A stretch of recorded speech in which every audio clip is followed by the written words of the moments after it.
And welcome, ladies and gentlemen, to the monastery, the open bar of the internet, the world's greatest shit show, and the place where we, the good brothers and sisters of this most holy of temples, seek enlightenment through the drunkest, craziest, and most batshit ways possible. I am your one and only gaming monk, better known as Mildra, and with me is a newcomer into the temple, creator of Along the Leyline, a sword-clashing TTRPGs, currently kickstarting as part of Zine Quest, the one and only Cole Wilkinson. How you doing today, man? Or tonight, technically.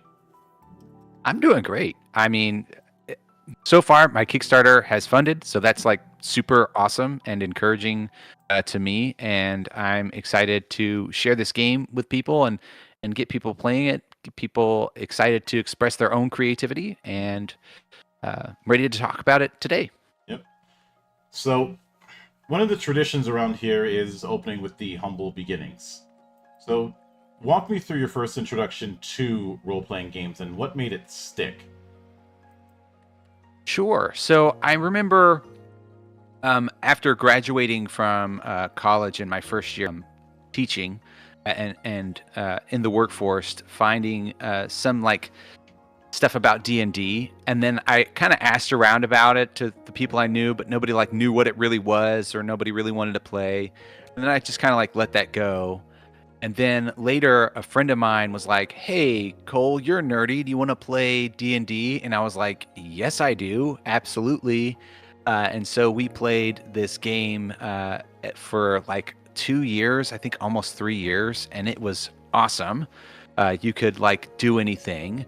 And I had done theater in middle school and really loved the ability to like act out and like present my character. And then, of course, the combat elements were interesting, and then the overall story that you could take it anywhere was really cool.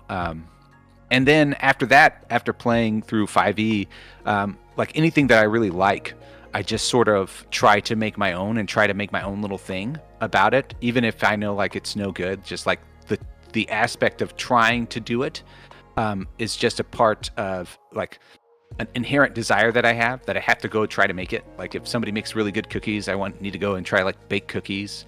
Or if somebody has a cool painting, I'm like, oh, I want to try to paint, or anything like that, any creative outlet. So I'd done some tabletop board gaming design, just like fun mess around stuff on the side before. And I decided, you know what, I'll try to make a game too. And that's sort of the in where I got into designing along the Leyline, but I never really thought actually that this project would go as far as it has, to be honest. And it's pretty crazy how a little thing that you start years ago kind of over time can snowball. Yeah, that kind of thing can certainly happen. And with that in mind, were you largely a one system person, or did you it sounds like you experimented with a bunch of different systems?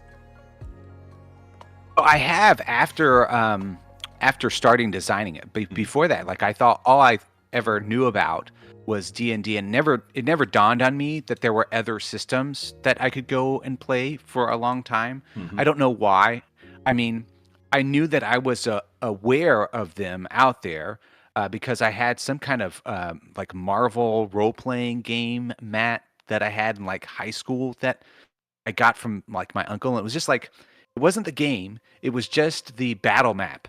And it was like this courtyard. And it's like, I have no idea where it came from or what it was all about.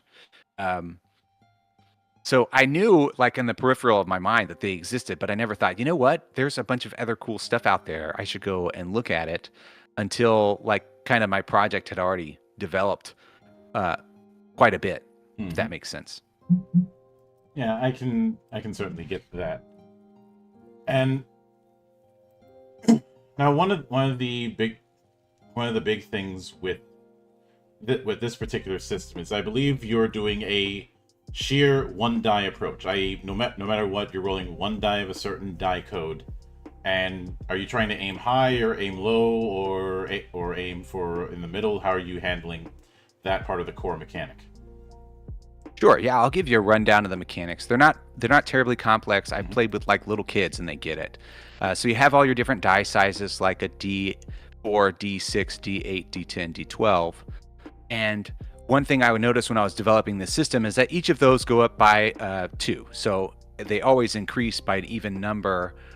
Every single time. It's the same increase, but it can have really interesting effects as you go up. So each of your skills is one of those dice. It's only ever one of those dice. So if you have to have a roll, you roll one, whatever it is. So if you're pretty terrible at the thing, you roll a D4. If you're really great at the thing, you roll a D12. And you're always trying to go for high. And it's often a target number if nobody's opposing you. But in combat, it's an opposed die. So they'll roll, or they might roll, a block or a dodge die, which is their block or dodge stat, and you'll roll your attack or your ranged die, and you're trying to beat theirs.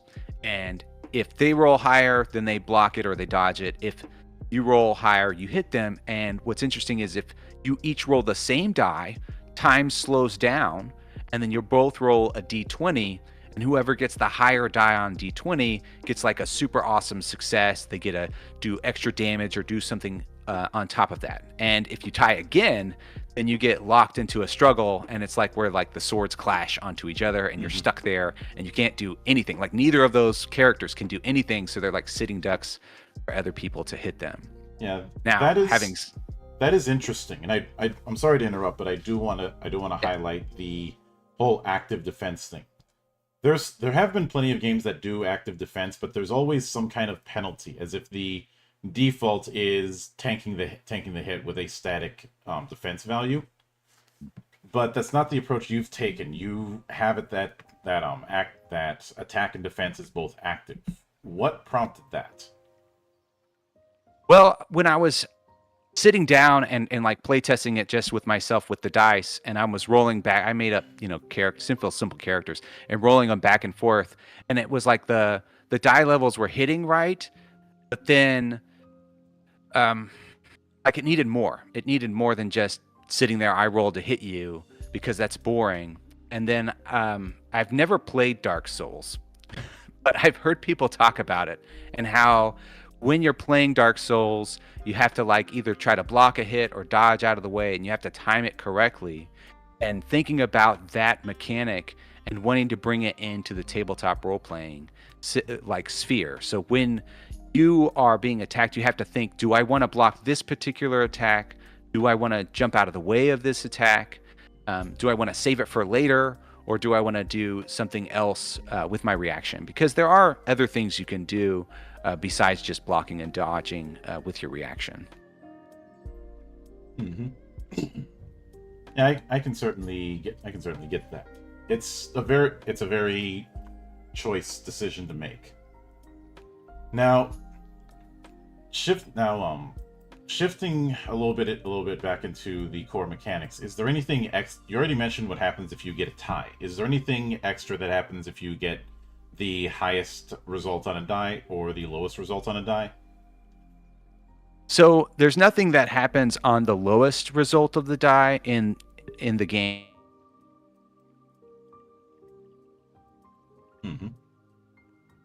Spell will fail and bad thing happen, but that's spells, and we'll get into that in a minute. Did I cut out there for a second? You did for a moment. You said nothing additional happens if you roll the lowest. Except if you're casting spells, then you fail the spell, but we'll talk about spells later because they're magic and complex. But if you roll the maximum number, you get a tick, like a little bit of experience, which I call ticks in the game. And if you get 3 ticks on that stat, then the stat goes up to the next die level. So in the middle of play, you can actually increase the level of your die, like while you're like in the same fight.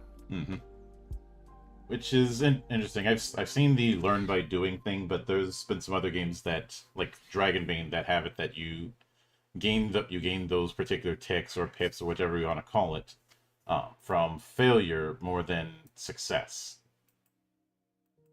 Yeah, I wanted to ride the high though. You're doing great. And my thought is when you do something right and you know that it's right, and you kind of remember, oh, that's the right way to do the thing. And I understand like the viewpoint of wanting to see like, I made the failure and then I need to get better. And that is still an optional way. If a referee wants to run it that way, they can, change the system and do that, especially if you want to play like a super tight game. Then you could have, you get a tick when you roll the lowest or the highest, but then you're going to be leveling really, really fast. Yeah, I can certainly get that. And it also sounds to me like you like that is the main way that you're going to be developing. Are you using a level system, or is this the way you're going to be advancing? No, those are just basically like bonus experience. You level up by gaining gold. So I'm heavily inspired by basic D&D, but also having gold be the experience points. And there's different ways that you can use gold to also level up your character by like getting items or paying for training to do that. But having it tied with experience, it makes it easy to know sort of how much to give your players to like level them and be and have them grow at a steady rate. One thing that is maybe a little bit different is every 3 levels you gain a feat, and feats are you can choose any feat from any of the classes. They're not tied together like that. The classes are just like tropes to make it easier. If you wanted to build a specific kind of character, they're kind of laid out that way. So it's not every level that you get that, but every level you get a tick and you get some HP or some MP. And we haven't really talked about MP yet, but so you level with experience and you get experience from gold. Yeah. Now, I do note that you have 4 saving throws: body, mind, spirit, and death. Are those meant to be like static numbers for whenever somebody's targeting you with something that would require a saving throw?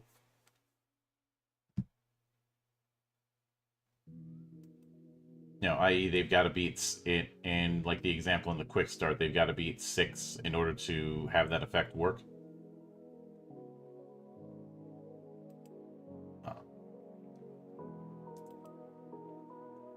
Hello, sorry, you kind of cut out there. No worries. There seems to be that kind of issue with the networks these days. Yeah. But, okay, so you were asking about saving throws, right? Yes. I wanted to know if it's a static thing that whoever's targeting you with something that would require a saving throw would have to beat. Oh, so it's actually you roll your saves. And your saving throw die can actually change in the middle of the game. They're more like a usage die, if you're familiar with that mechanic. Yeah, I'm familiar with the black hack.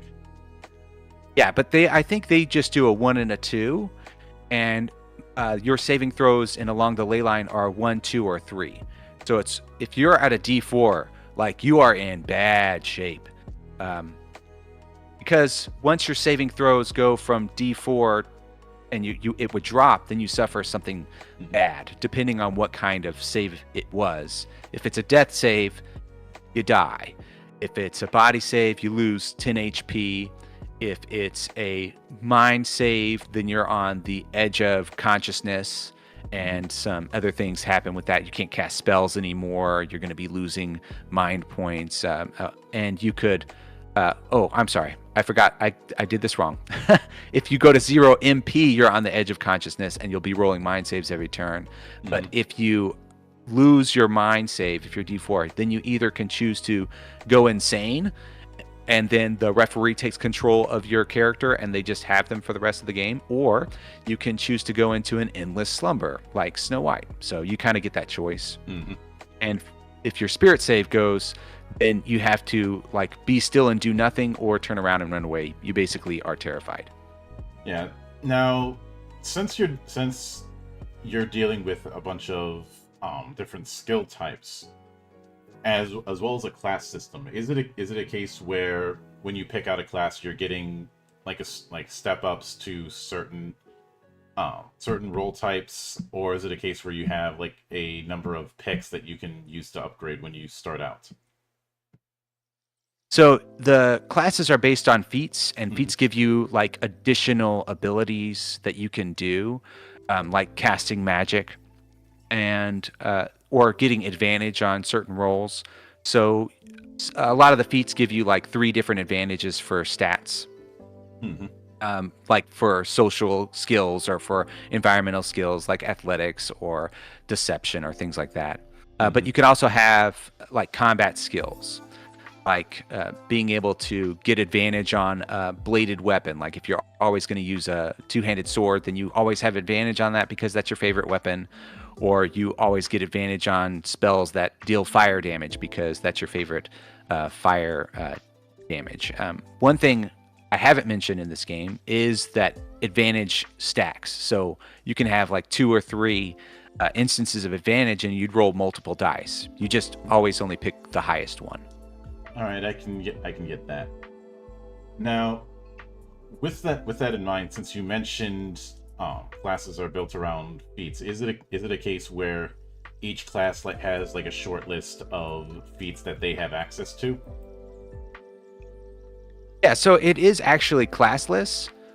So the classes are just like organized. Like if you want to be a fighter, I've built up kind of like what a fighter looks like. I call them knight errants. And you could do like a flourish, or you could do 2-handed weapons, or you could do like double-handed weapons or things like that. And then there's like rangers that are good at finding the way or shooting people from afar, and they get bonuses to aiming and things like that. But you could pick both. So if you wanted to be able to do some kind of flourish and also be able to be good at shooting people, you could have both of those feats. There's no restriction on that except for like prerequisites, but those are feats that build on previous feats. So like it's kind of like a skill tree system with very short branches. The old feat chain setup.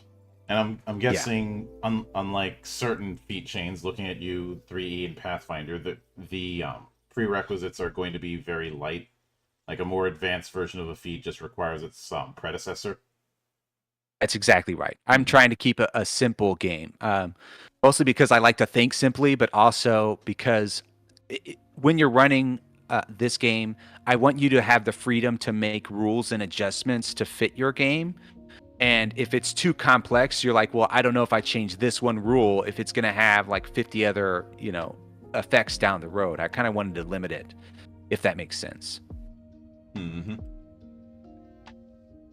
But now, since we kind of danced it around it a little bit, but let's talk about magic, because you have a different kind of magic system. Since you're using MP, you're clearly not going with the Vancian model. Oh no. I started out with D&D like a lot of people. I've never liked that whole spells per day thing. I made a whole video talking about why I don't like it. And I'm always grateful to see other approaches used. And in this case, it seems that you're not exactly using a spell list in the traditional sense, but more of a mix and match. Yeah, so you build your own spells most of the time. So there's 2 big kinds of magic. You have sorcery, which is you basically make up every spell, but it's in like only a really small spot. It's in a meter by meter. You could bump that up, but with another feat to make it 2 meters by 2 meters, and you just describe what you want to try to happen. And then the referee will tell you to roll one of the magic types that they think best fits it. And if they're not sure, then they always pick, dark magic, because it can do everything, but at a terrible cost, of course. But normally, if you're playing like some kind of sage or like a wizard, someone who's casting from knowledge, you have the spell form and a spell element. And the form takes up like a space, like a cube or a hand or a line or anything like that. And then the element is what happens in that space. So it might be like healing magic. It might be fire. It might be your bones get broken because the dark magic. It might be create a wall that prevents things from coming through. So you combine the forms and elements to make the spell that you want. So the more forms and the more elements it like exponentially grows with the amount of different kinds of magic you can use. Now for more like solid place magic, I also have some complete spells. And I'm going to be honest, I just picked those because I wanted these kind of spell feats to go into the game, but I couldn't figure out how to make them work by piecemeal. So you can get those, and they basically cost 2. They cost 2 spell pieces, but they're much more powerful versions of a spell than you would be able to get if you're combining them. Yeah, I can get that. Now, since there are 3 forms of defense in the terms of block, dodge, and ward. Now ward I had already figured out. That's mostly your way to defend against a spell. But with block and dodge, what is the what is the difference between those two in terms of the advantage or disadvantage from taking one over the other? Yeah, great question.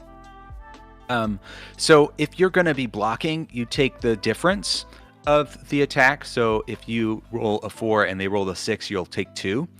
And if you're dodging, then you have to roll over or you take the full hit. Now, you might be thinking, well, why not block every time? Well, that's because you start with a higher die in dodge. You start with a D6 and you block with a D4. Mm-hmm. Now, if you have a shield, you can do a thing called Fortify, which lets you block a round, and you can do that as a reaction. So normally you can Fortify, but that's your action. If you have a shield, you can Fortify as a reaction, so it's like really useful to have a shield in this game.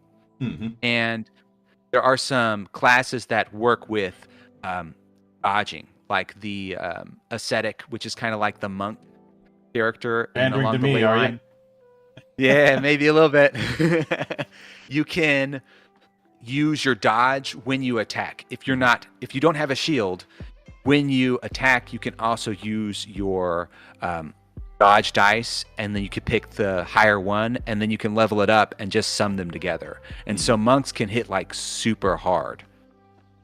Yeah, which has always been what the fantasy is. It's just some games because of certain bits of favoritism.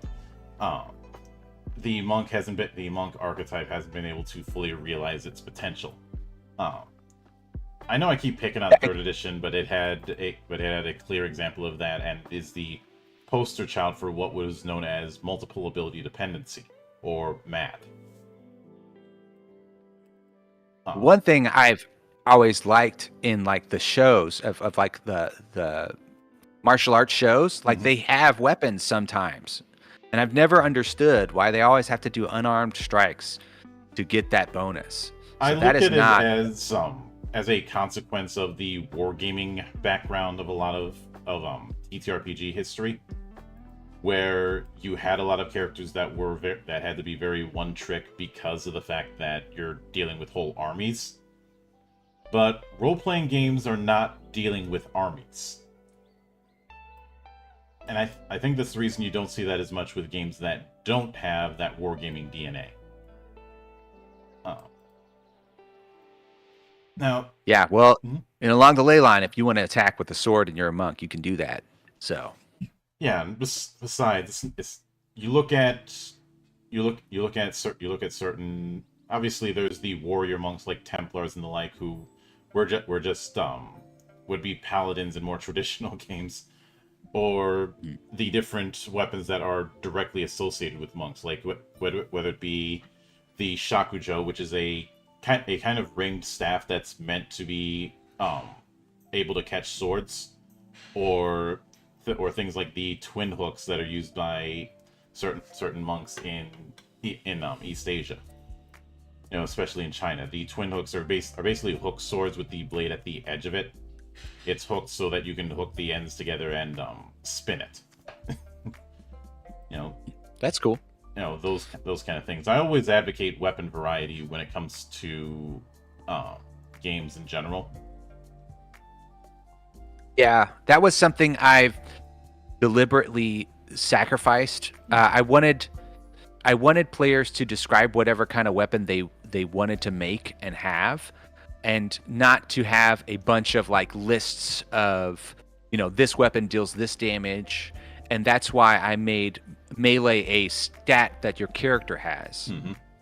And so no matter what weapon you're using, you're going to deal that die. But the weapon still matters because it changes the damage type that you're doing. And that could matter based on the monster's defense and what sort of armor they have on. Yeah. Now, when it comes to the monster end of things, how do you usually have that set up? Is it set up similar to how players are set up, or do you have a different means of it? And do you have options for customizing existing monsters to fill other niches? So you absolutely could build a character and then just pit them against the other characters. Like you could build basically a NPC and fight them. But I have built the monsters with the game master in mind, because I don't want to have like 50 different options. I don't want the monsters to be more complicated or just as complicated as players, because the idea is that you're thinking about your monsters, you're thinking about the environment, you're thinking about the other players, and trying to keep all that in your head is just too much.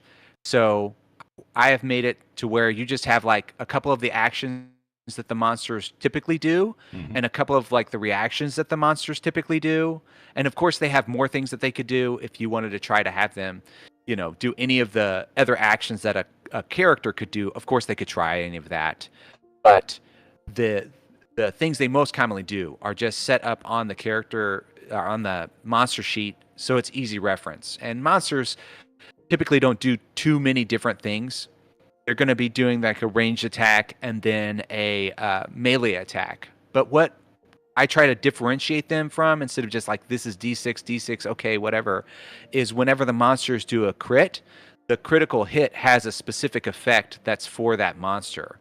So like if you're playing with an orc against an orc and they stab you with their spear and they crit on it, they are going to leave the spear inside of the other character, and then that gets going to have them have penalties until they take the spear out.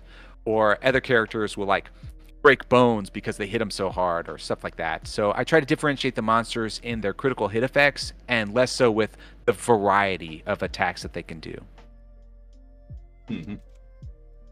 Yeah, I can certainly get that. Now, with that in mind, I know that you had said each one has a loot table. Is it a case where after like a battle you would roll randomly to determine what sort of gold or items you end up getting from each monster? Yeah, that's right. So each of the monsters have this loot table that is supposed to be flavorful for the monsters. Like, just because I'm thinking about orcs, in my world, orcs trade teeth for gold. That's basically their money. So you can get orc teeth and then you can trade with them, or you might get a special magic item that they had on them, or you might get, from the monsters in the bestiary. Each of the monsters have a monster heart that you can get, and the monster heart, if you eat it, is going to give some kind of like a magical effect that'll last for D8 days, most of them. And then you might get a pelt from them, or monster teeth, or different things like that, or monster meat. And I've flavored all the meat, so I tell you what it tastes like to kind of, play into delicious in dungeon. And I ended up having a bit of back and forth with some folk who have tried to claim that Delicious in Dungeon was D&D inspired. That's only the case by proxy. It's more likely to be wizardry inspired. But speaking of that kind of thing, given the fact that one of the books is going to be a spell book, I'm guessing within that you're going to have a list of the essentially the form and the potential form and elements between the different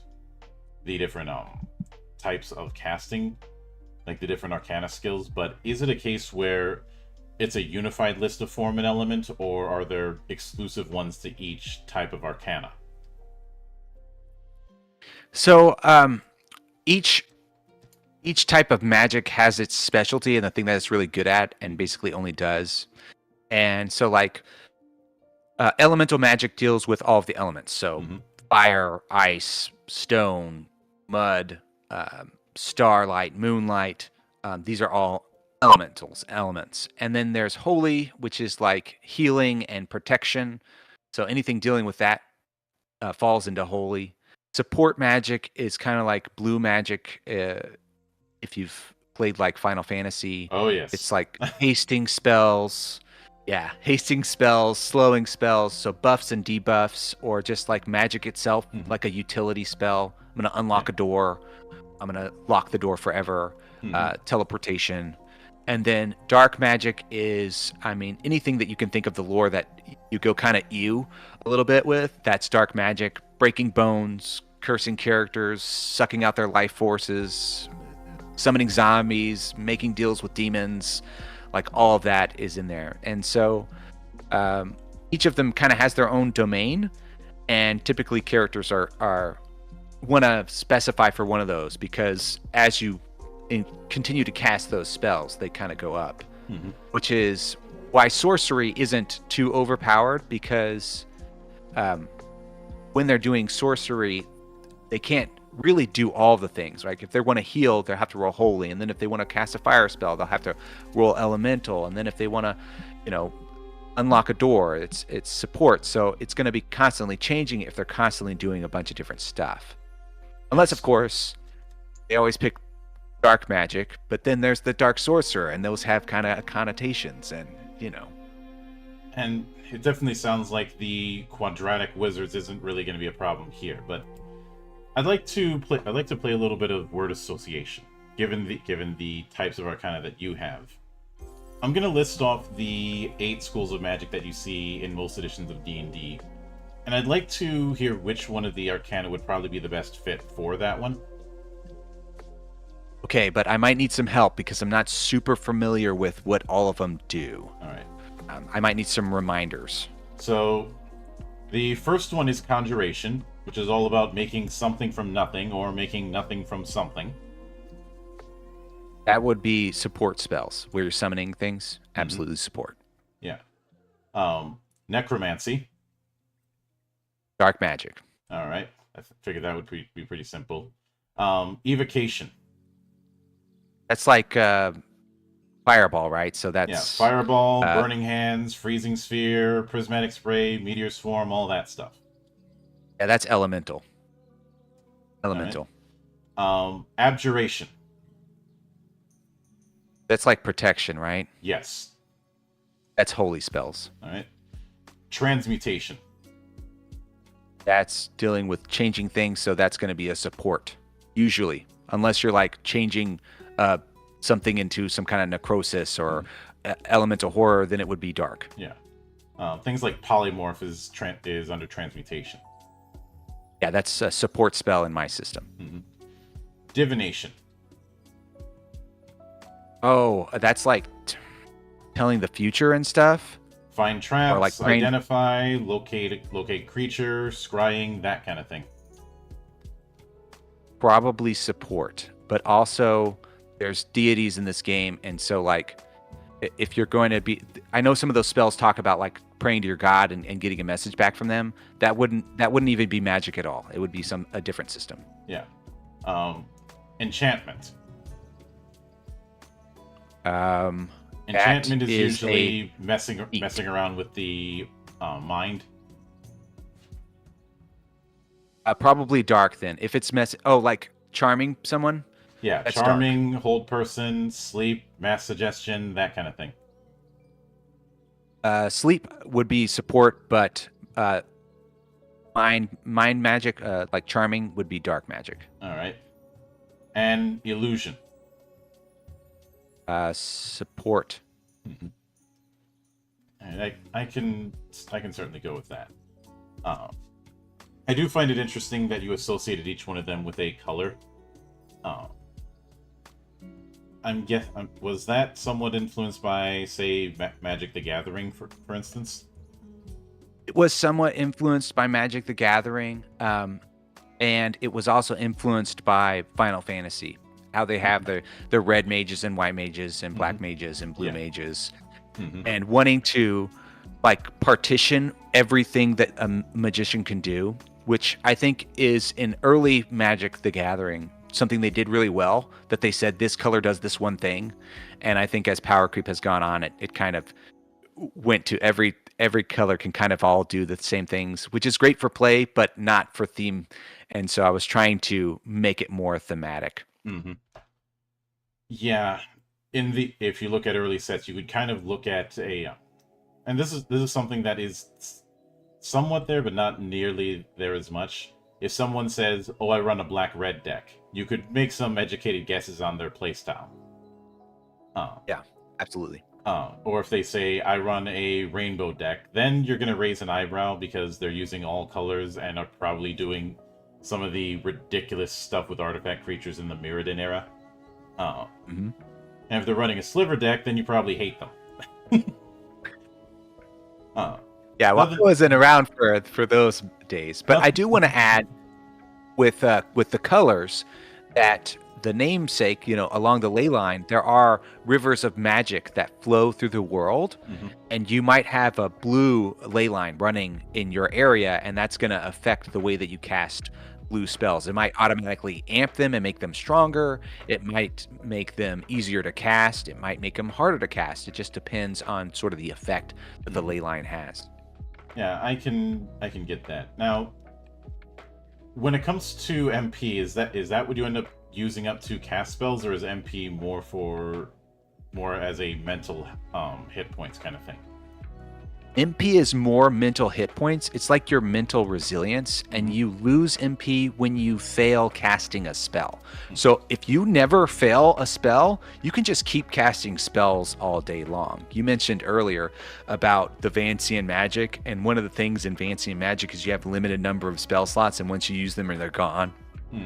I didn't want that for this game. I wanted you to continue to be able to do cool stuff for the whole game and not wait and try to hoard the cool thing that you were trying to do. I want you to do the cool thing, right? Like that's the reason why we sat down. We sat down for us to do cool things in our imagination and go have fun.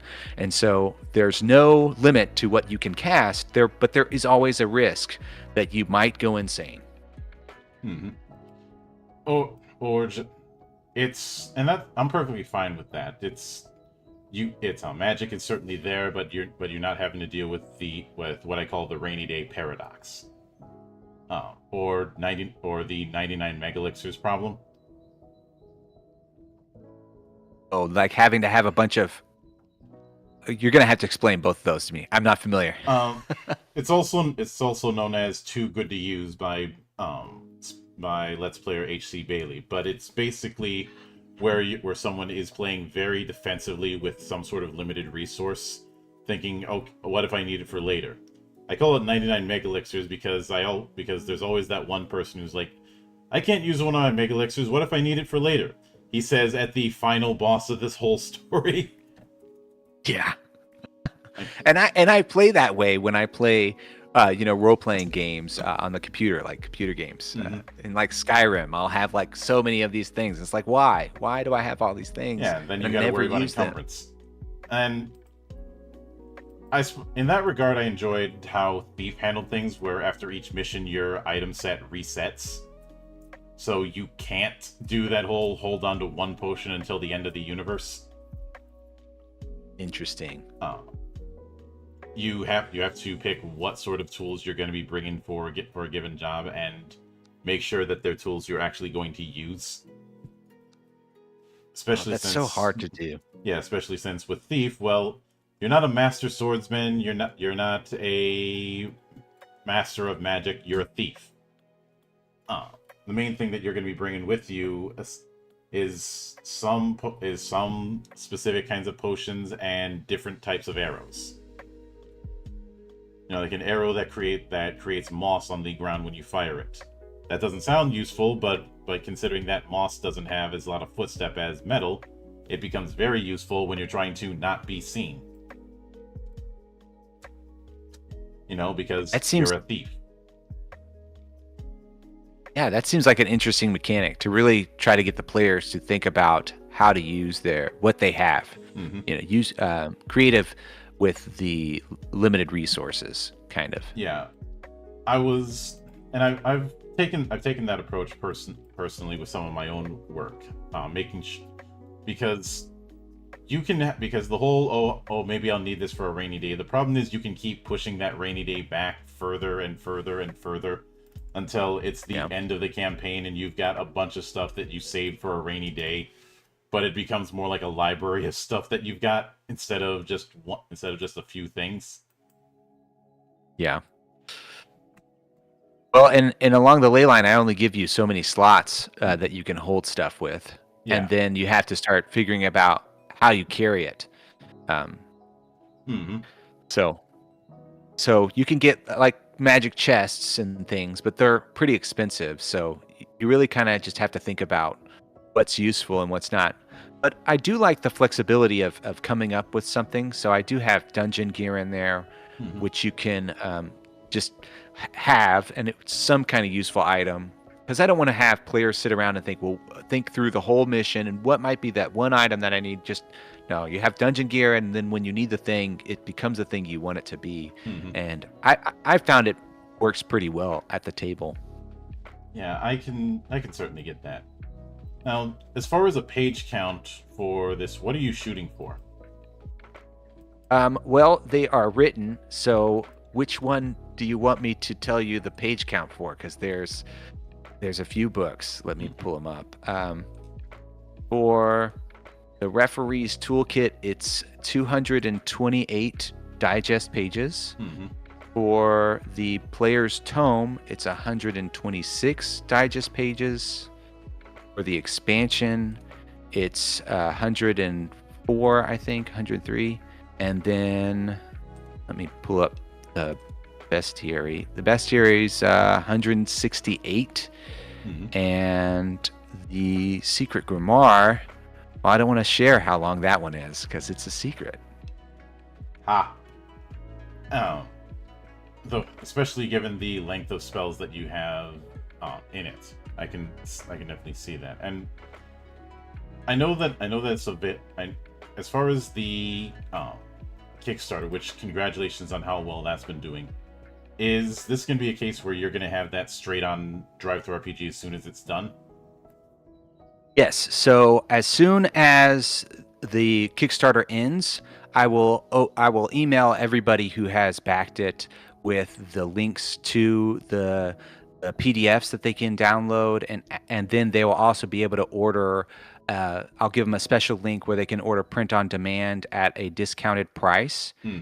And then I will also be, and I'll say this whenever the Kickstarter ends, I'm going to be trying to find somebody to help edit and get all the typos out. And I think I'm going to refresh some of the art in the player's tome and the referee's toolkit. I feel like I've grown a little bit as an artist, and I want to add maybe a little bit better art because I think I can do that.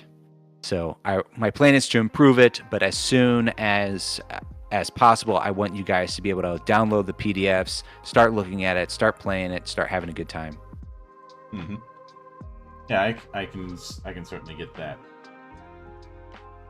And with that said, I'll be looking forward to seeing how it develops. But I do want to sincerely thank you for taking the time out of your schedule to come all the way to my temple and enjoy the madness that happens here. And anytime you see fit to return, the door is always open. As I often say around here, drinking is not mandatory, but it is encouraged. Thank you so much. It's been a wonderful pleasure. I've had a great time, and I'd love to come back on sometime. And, of course, a sincere thanks goes out to everyone who took the time out of their schedule to come onto the show and enjoy the madness. And there will be plenty more where that came from, as there always is here, on the open bar of the internet.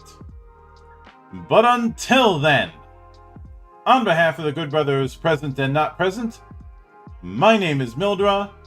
I am your gaming monk. Stay fucking frosty, everybody.